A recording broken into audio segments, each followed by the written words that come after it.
എറണാകുളം കോതമംഗലം വടക്കും ഭാഗത്ത് കാട്ടാന കിണറ്റിൽ വീണു. സ്വകാര്യ വ്യക്തിയുടെ പുരയിടത്തിലെ കിണറ്റിലാണ് ആന വീണത്.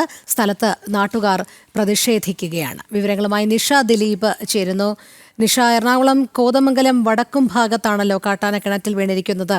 വനംവകുപ്പ് ഉദ്യോഗസ്ഥർ അവിടെ എത്തിച്ചേർന്നിട്ടുണ്ട്. ഈ ആനയെ പുറത്തെടുക്കുന്നതിനുള്ള ശ്രമങ്ങൾ ഇപ്പോൾ എങ്ങനെയാണ് നടക്കുന്നത്? അതോടൊപ്പം വലിയ രീതിയിലുള്ള പ്രതിഷേധവും അവിടെ നാട്ടുകാരുടെ ഭാഗത്തുനിന്ന് ഉണ്ടാകുന്നു എന്നാണ് അറിയാൻ കഴിയുന്നത്.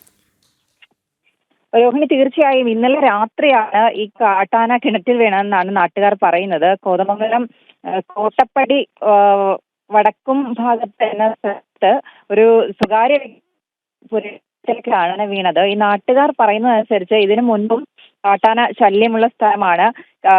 ഈ അടുത്തിടെ ഇതുപോലെ സമാന സംഭവങ്ങൾ ഉണ്ടായിട്ടുണ്ട്. സമയത്തൊക്കെ ആളുകൾ ഇതുപോലെ കാട്ടാന കൂട്ടത്തോടെ എത്തുന്ന കാര്യം വനംവകുപ്പിനെ അറിയിക്കുകയും വനംവകുപ്പ് എത്തി ആനകളെ വെടിവെച്ച് ഓടിക്കുകയുമാണ് പതിവ്. അത് മാത്രമാണ് അവിടെ ചെയ്യാറ് എന്നാണ് നാട്ടുകാർ പറയുന്നത്. അതുതന്നെയാണ് അവരുടെ പ്രതിഷേധത്തിന്റെ കാരണവും. വിച്ചാട്ട് വർഗീസ് എന്ന് പറയുന്ന ഒരാളുടെ പുരയിടത്തിലെ കിണറ്റിലാണ് ആന ഇന്നലെ വീണത്. ഇന്ന് രാവിലെ അയൽവാസി ഈ കിണറ്റിൽ എന്തോ ശബ്ദം കേട്ട് നോക്കുമ്പോഴാണ് ആന കിണറ്റിൽ വീണ് കിടക്കുന്നത് കണ്ടത്. വൃദ്ധ ദമ്പതികൾ താമസിക്കുന്ന വീടാണ്.